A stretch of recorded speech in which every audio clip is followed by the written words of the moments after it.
You know, in the 1970s, the transportation that everybody wanted to fly on and kind of mentioned the modern style of flight was the Concorde. Well, we knew after a while that the people who put together the airport franchise were going to do a disaster movie involving the Concorde. Now, this came out in 1979, although in Europe it was released a year later as Airport 80, the Concorde.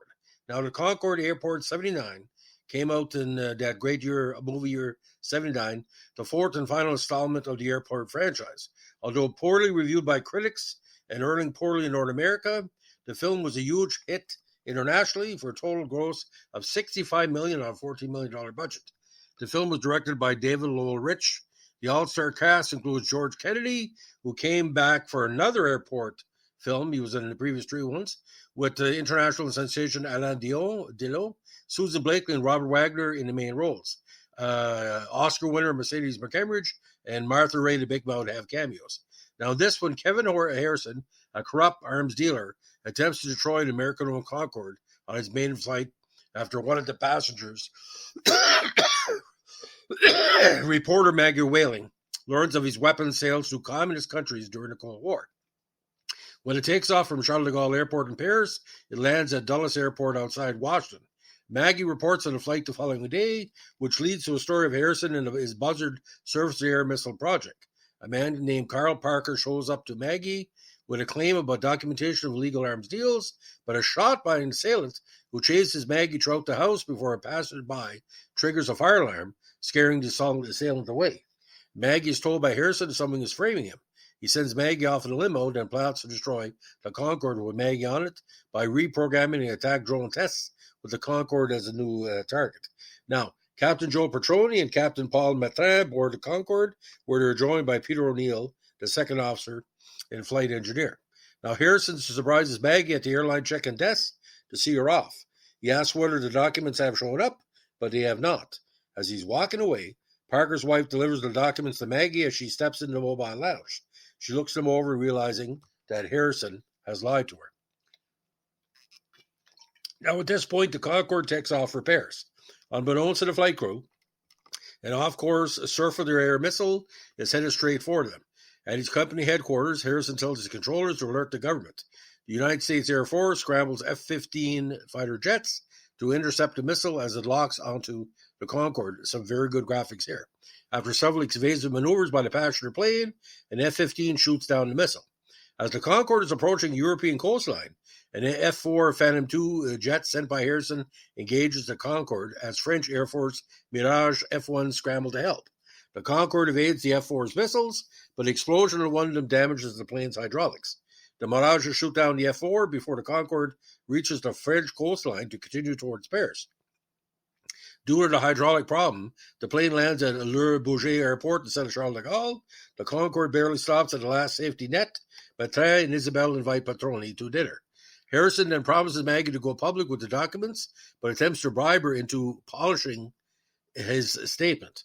After being paid by Harrison, the mechanic, Frolic, places the device in the Concorde's cargo door control unit, timed to open during flight. Now, you'd think they'd be grounded with the plane thing, but it's pretty weird. Now, en route to Moscow, the automatic device opens the cargo door. Concorde can, go Europe, in several hours. But then it sees the carpet tear down the middle of the aisle, signifying the fuselage is under tremendous stress, and the aircraft is about to break apart. The cargo door is ripped off, damaging the aircraft and ripping a segment of the floor as it spirals towards the ground. The airline's founder's seat lodges in the hole, acting as a plug. The pilots attempt to fly to Innsbruck, Austria for an emergency landing. You got to do all of Europe, but they are losing too much fuel and do not have enough time to make it there. Matrin realizes they are flying towards the ski area and knows along the Alps in Passchendaele they could make a belly landing on a mountainside. The aircraft then approaches the landing site while the ski patrol marks a runway, landing successfully. While passengers are being rescued, Maggie reports on the accident to a news reporter and mentions as a major story she's about to release. Harrison, en route back to Washington, sees the newscast in his private plane and commits suicide. The last of the crew leaves the Concorde shortly before the fuselage explodes from leaking fuel. Thrill a minute, and it goes fast too. Very, very strong visuals in this, even though it's cheesy. So let's recap some of the particulars of it. So some really interesting choices for this. Now, we talked about Delon, Blakely, Wagner, but the soft porn star Sylvia Costello is in it.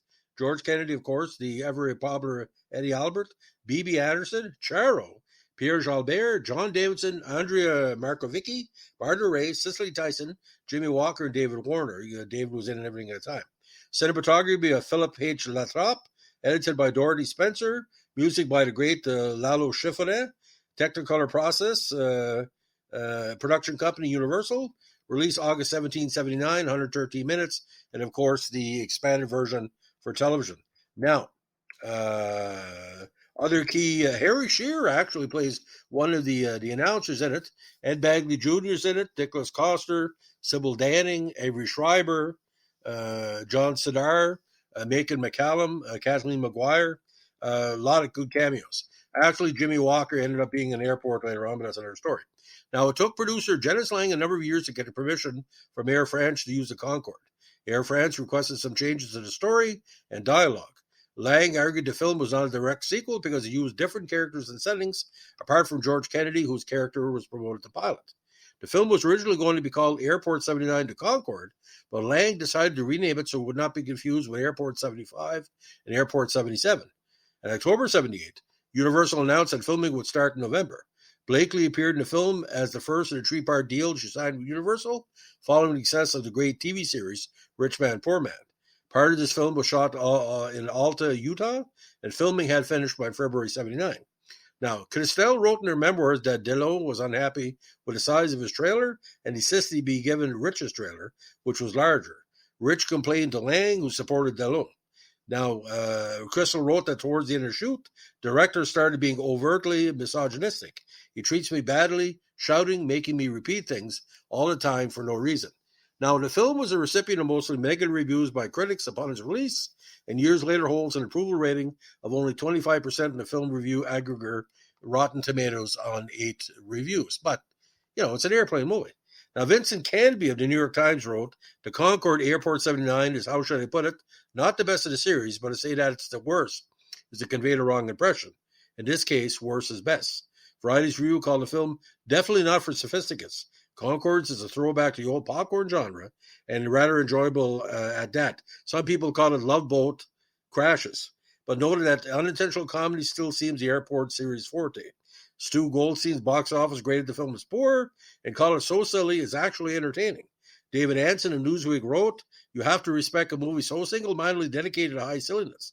The advantage of its blight disregard for plausibility is a plot that zips along at such a breakneck pace that the audience is too busy counting the holes in the Concorde plot and the plane to question the holes in the plot itself. Now, Gene Siskel hated it. He gave it only 1 out of 4, calling the story ludicrous. Now, Roger Ebert highlighted the film in his book, I hated this movie. The writing, the sequence, science, and the scene where Petroni fires a flare gun out of the cockpit window. Has to be seen to believe, ladies and gentlemen. He's also listed in the Golden Raspberry Award founder John Wilson's book, The Official Razzie Movie Guide, as one of the 100 most enjoyable bad movies ever made. I give it a 2.5 out of 4. It goes fast. Now, budget of $14 million. It only earned a little over $13 million in the States and Canada, thus ending the enormous financial success of the airport films in North America. However, internationally, the film still performed well, grossing $52 million for a grand total of $65 million. Now, the Concorde aircraft used in the film first flew on January 31st, 1975, as was registered as a FWTSC to the Aerospatiale Aircraft Company. It'd be re-registered by Aerospatiale as FBTSC, at least to the Air France in 76. In 89, this Concorde carried Pope John Paul II. Now, on July 25, 2000, FBTSC, as Air France Flight 4590, was hit by runway debris on takeoff, igniting the leaking fuel in the wing's fuel tank, part of the fuselage, and causing the aircraft to crash in a small French town of Gonesse, killing all 105 passengers and crew on board, as well as 4 on the ground. At the time of the accident, FTBTSC had logged 11,989 safe hours and 4,873 cycles. Now, for the film's May 82 release, ABC added additional footage for the 3-hour time slot. Way to go, guys.